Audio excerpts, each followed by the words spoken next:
Assalamu alaikum wa rahmatullahi wa barakatuh, and welcome back to our Hanafi fiqh class. We're doing the kitab known as I'ala Sunan of Maulana Zafar Ahmad Thanvi rahimahullah, and tonight inshallah we're carrying on from the chapters regarding uh, Masah al Khuffayn. So let us begin. Bismillah walhamdulillah wa salatu wa salamu ala rasulillah wa ala alihi wa sahbihi wa man wala. So the first chapter that we are doing tonight is Babu an al Masha Muwaqqatun. The chapter that wiping on the khuf is limited to time. In other words, it's not endless. There's a set time. We discussed it in last week's class, but nonetheless, the point being that you can't wear it forever. There's for a muqim, it's 1 day and night. For a musafir, it's 3 days and 3 nights. That's how the ruling works. So that is what it actually is about the muwaqqat part of things. But let's read the hadith anyway, which is hadith number 314. عن عبد الرحمن بن أبي بكر عن أبيه أن رسول الله صلى الله عليه وسلم وقت في المسح على الخفين 3 أيام ولياليهن للمسافر وللمقيم يوم وليلة والأصح يوما وليلة. رواه ابن حبان في صحيحه كما في زيلعي. Okay. Or at least كما في نصب الراية لزيلعي. Okay, so the hadith is reported by Abdurrahman ibn Abi Bakr, the son of Hazrat Abu Bakr radiallahu anhu, who said that Hazrat Abu Bakr radiallahu anhu said that Rasulullah sallallahu alayhi wasallam put a set condition for wiping over the khuffain.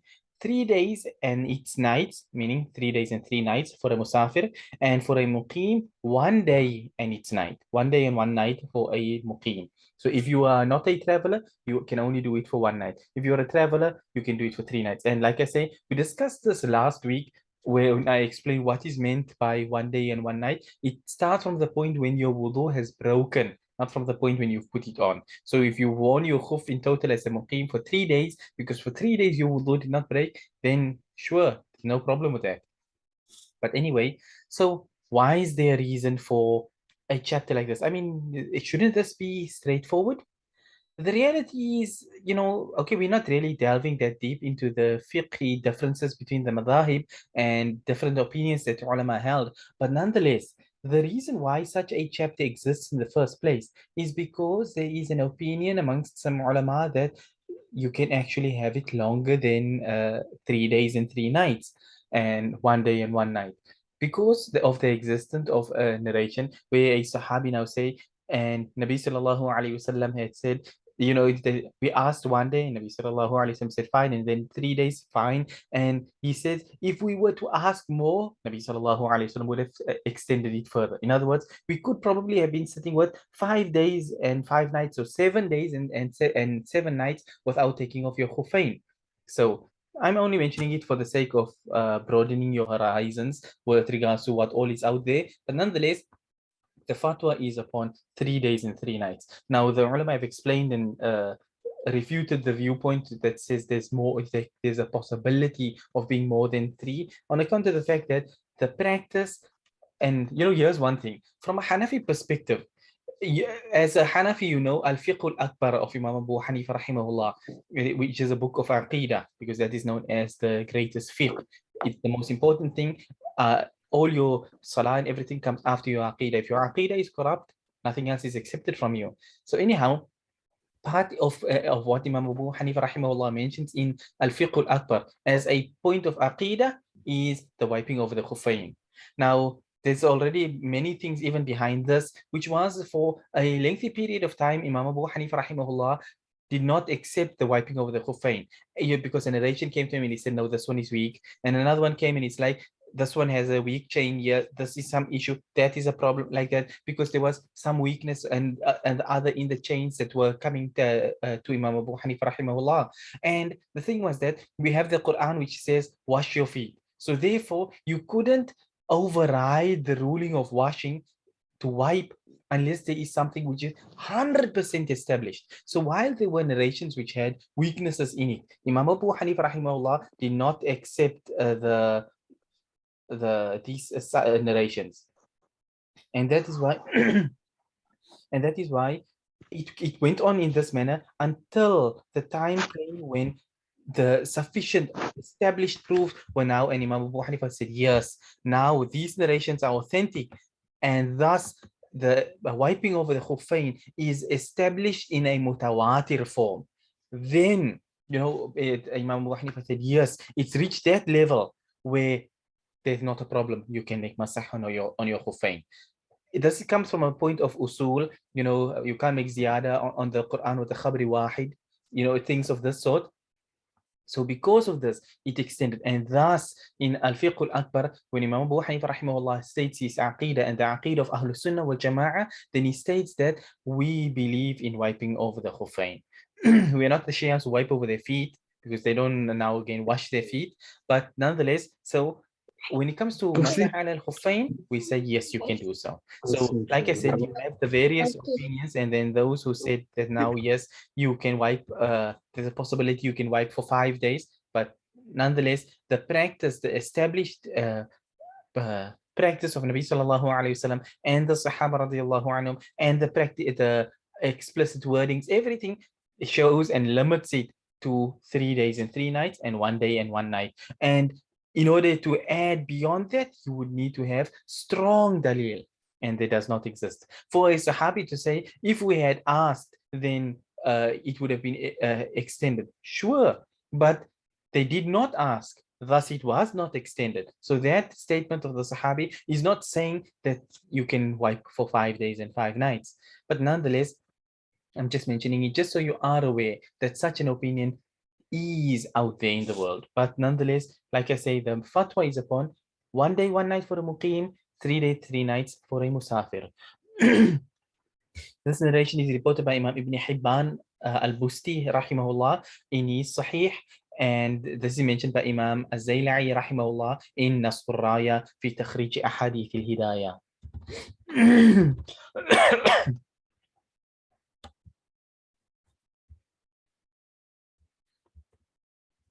Okay, now we move on to the next chapter. Another chapter also which should be quite straightforward. At least it's straightforward in our minds, and that's a good thing. But in any case, the chapter is Babu Tariqatil Mashi ala al-Khuffain, the chapter with regards to the method of wiping on the Khuffain. حديث number 315 عن علي رضي الله عنه قال لو كان الدين بالرأي لكان أسفل الخف أولى بالمسح من أعلاه وقد رأيت رسول الله صلى الله عليه وسلم يمسح على ظاهر خفيه أخرجه أبو داود بإسناد حسن كذا في بلوغ المرام وفي التلخيص وإسناده صحيح قلت ورجاله رجال الجماعة إلا عبد خير وهو من رجال الأربعة ثقة مخضرم. Okay, so here we have the hadith. Hazrat Ali radiallahu anhu, he said that if the deen of Islam was based upon opinion, your intellect, your logic, things of this sort, then it would have made more sense to wipe the bottom of your khuf rather than the top, because you would think, I'm walking on the bottom of my foot. So, if anything is getting dirty, it's that bottom part. So therefore, logically, that should have been wiped rather than the top. But the deen is based on naql, the Quran and Sunnah. Here we learn, we obey. And that is why Nabi sallallahu alayhi wa sallam wiped the top, so we wipe the top, finish and sorry. We do not wipe the bottom. That's how it goes. So Hadr Ali radiallahu anhu, he says that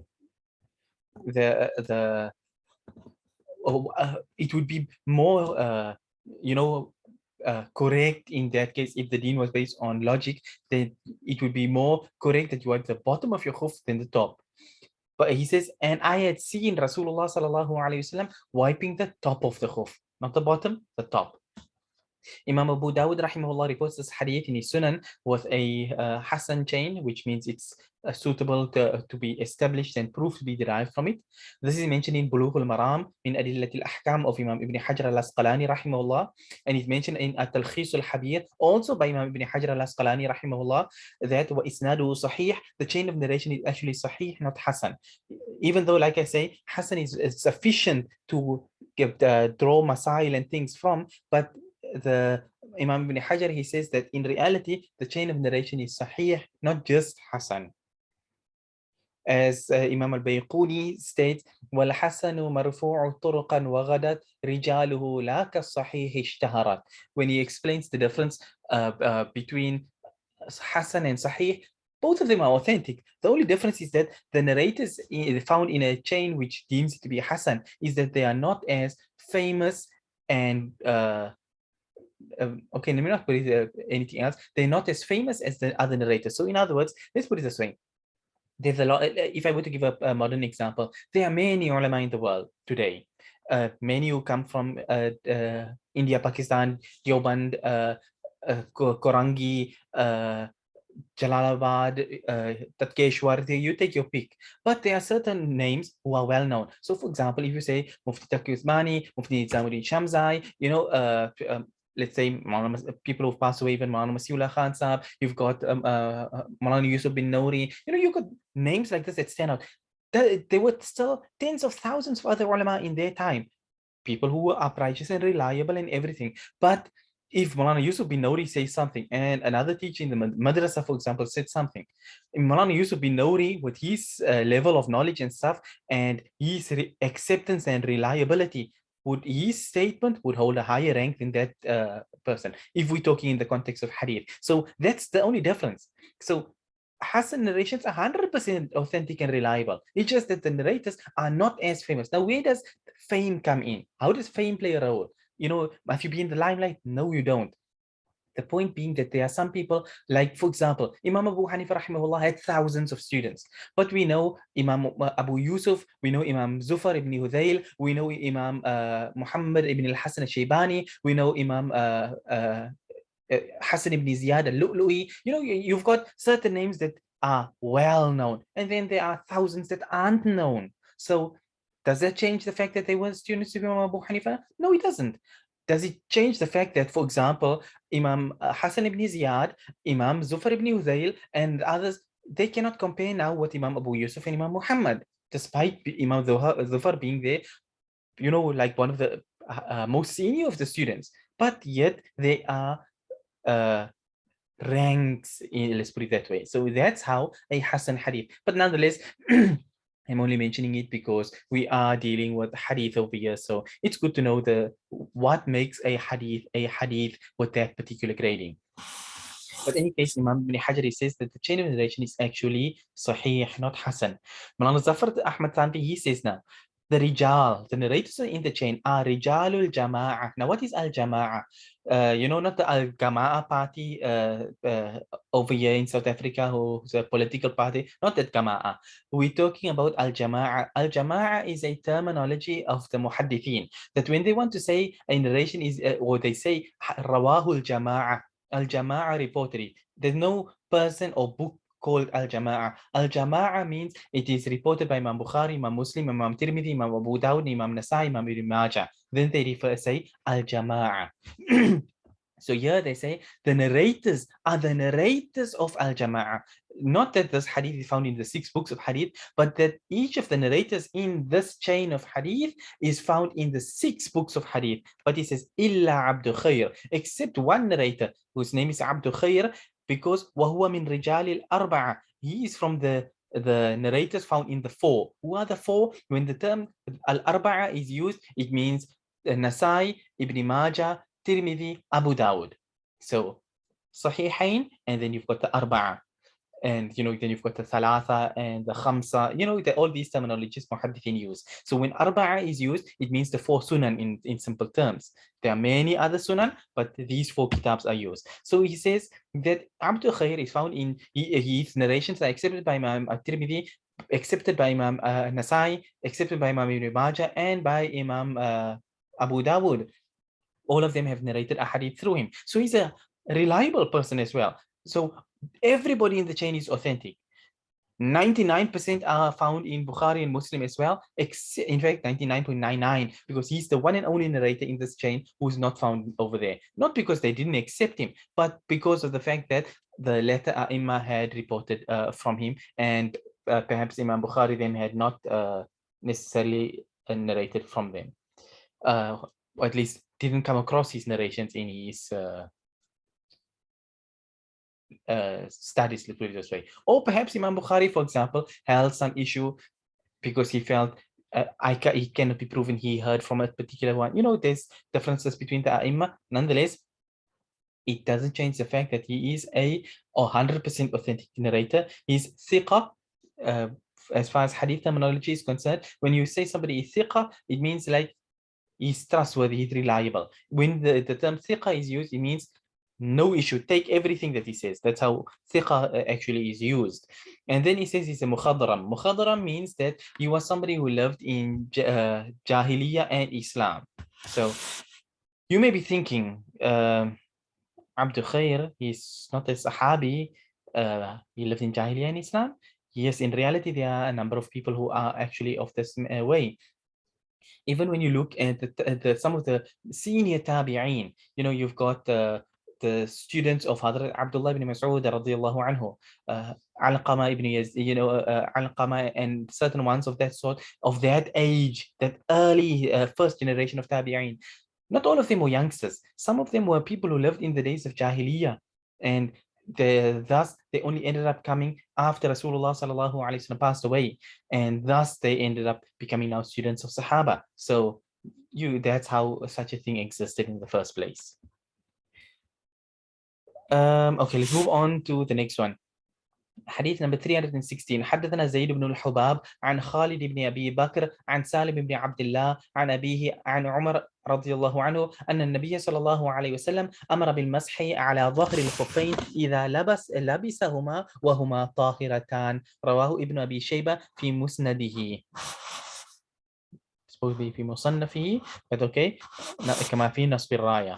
So Zayd ibn al-Hubab narrates from Khalid ibn Abi Bakr, from Salim ibn Abdullah, from his father, from Hadrat Umar ibn al-Khattab radiyallahu anhu, that Nabi sallallahu alayhi wasallam commanded what the wiping on the top of the khuf if you wear it in a state of purity. إذا لبسهما وهما طاهرتان. That obviously your khuf has to be pure. You're not going to be taking a pig leather and turning it into a khuf. So it's not referring to that. It's referring to, and your 2 feet are pure. In other words, at the time when you put your khufain on, you were in a state of purity, having wudu. Thus your feet were pure. Thus the khufain works perfectly fine in that case. Imam Ibn Abi Shayba rahimahullah reports this hadith in his Musannaf, even though it says here in his Musnad.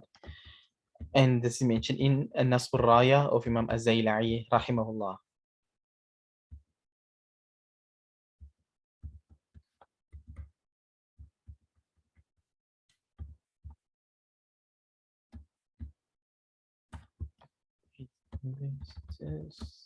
Three, four, three. Okay. قلت رجاله رجال مسلم إلا خالد وقد ذكره ابن حبان في الثقات وقال يخطئ. Okay. Maulana Zafar Ahmad Tanvi, he says now, the narrators of this chain are the narrators found in Sahih Muslim except for Khalid. Who is Khalid? As you can see in this case over here, the whole chain was mentioned. So Khalid ibn Abi Bakr. So with regards to Khalid ibn Abi Bakr, Imam Muslim rahimahullah did not report from him. But Imam ibn Hibban al-Busti, rahimahullah, famous Imam Ibn Hibban, he mentions him in As-Siqat. Now Imam Ibn Hibban is one of those Imam. He's got his Kitab al-Majruhin and he's got his Kitab al-Thiqat. He's got his own manhaj with regards to his acceptance and rejection of narrators. But nonetheless, when he puts a person's name in As-Siqat, it means he deems him to be reliable. And if he puts somebody's name in Al-Majruhin, it means الضعفاء والمتروكين من المحدثين, different names the kitab has got. But nonetheless, when you put your name in there, it means according to Imam Ibn Hibban, you are not deemed as being reliable. So it's one of those kitabs that is often used in grading of narrators. Obviously, because the science of hadith is ijtihadi, so you don't make taqleed. Okay, Imam Ibn Hibban said so, finish end of story. Because you may find Imam Ibn Hibban say so-and-so is da'if, but then you find Imam Bukhari say no, he's not, he's reliable. Or Imam Ibn Abi Hatim says he's authentic. Or Imam Abu Zur'a al-Razi says he's weak. Things of the sort. So therefore, there's no taqleed in that sense. There's a whole entire science behind that issue, but obviously we don't have time to go through all of that tonight. But in any case, so he says, he puts him in athiqat, but he says وَقَالَ يُخْطِئ. So you have a term often when muhaddithin speak about somebody and they say صَدُوقٌ يُخْطِئ. that he's a truthful person, but he makes mistakes. In other words, he's not a liar. He don't try and hide things. He just that he's a reliable person, but sometimes he make mistakes and he narrate things incorrectly. He say, I heard it from let's say, for example, I heard it from I keep on using the same names over and over, but I heard it from let's say Mufti Taki, but in reality, he heard it from Mufti Taki's brother. He don't remember that he heard it from the brother. He thought he heard it from Mufti Taki, but in reality, he heard it from Mufti Rafi, for example. So that sort of thing. So he makes little mistakes. He's not an evil person or a liar. It's just that sometimes you have a slip of memory and you make a mistake. So that is what Sadukun Yukhti. He's a reliable, truthful person, but sometimes he make mistakes. وقال ابن سعد كان كثير الحديث والرواية كما في تهذيب التهذيب. So Imam Ibn Sa'd, famous Imam of تاريخ, طبقات الكبرى, طبقات الكبير, طبقات ابن سعد, as some people all would know the same kitab. That Imam Ibn Sa'd, he's got his طبقات for knowing the narrators and everything of the sort.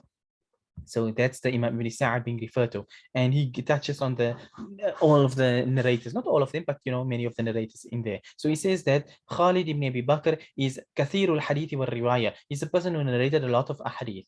And he says كما في تهذيب التهذيب. تهذيب التهذيب is by Imam Ibn Hajar al-Asqalani rahimahullah. It is an abridgment of Imam al-Mizzi rahimahullah's تهذيب الكمال في أسماء الرجال.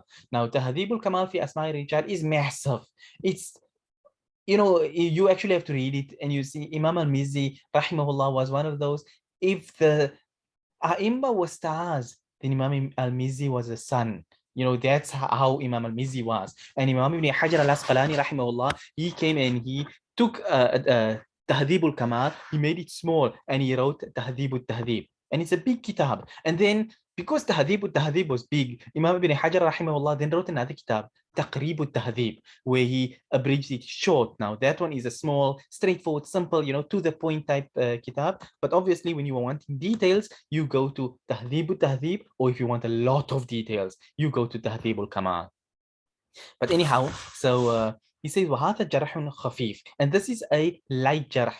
Jarh wa ta'dil. Jarh means there's a fault with the person. Ta'dil means the person is reliable. So he says this is a small thing. When A'imma says he makes a mistake, it means they don't regard him to be a weak narrator. It's a slight issue. In other words, it's slight. It's not a big deal. That sort of thing. كما يتحصل بما ذكرناه في باب صفة غسل رسول الله صلى الله عليه وسلم. He says, like how we previously touched upon this similar topic in the chapter with regard to the ghusl of Rasulullah صلى الله عليه وسلم. فالإسناد محتج به على أن أبا حاتم قال يكتب حديثه كما في الميزان وهو عبارة عن القبول كما فيه أيضا. So he says that the chain of narration is suitable to be established and dalil to be derived from it. That's how authentic it is that we regard it. So he says, furthermore, Imam Abu Hatim al-Razi, the famous Imam Abu Hatim, his son is Imam Ibn Abi Hatim al-Razi. The other one is Imam Abu Zur'a al-Razi. Now, Imam Abu Hatim and Imam Abu Zur'a, they were contemporary friends, Imam of Hadith at the same time. So anyway, Imam Abu Hatim, he says that yuktabu hadithu, and this is a terminology also of muhaddithin. When they say his hadith is written down, it means his narrations are accepted. He's not on the greatest level of the authenticity, like from the Sahih, Thabatun, all those type of terminologies. But at the very least, he says, وَهُوَ عِبَارَةٌ عَنِ الْقَبُولِ. It is a terminology of acceptance, meaning يُكْتَبُ حَدِيثُهُ. You can use ahadith written, so you can take it. You can use his ahadith. It's suitable for dalil to be derived. That's what the term means. So this is mentioned in Al-Mizan. Al-Mizan refers to Mizanul I'tidal في أسماء الرجال of Imam al-Dhahabi rahimahullah. And he says كما فيه أيضا. This is also mentioned here, that it is an عبارة عن القبول, a terminology which points out acceptance, that his narrations are to be accepted. Okay,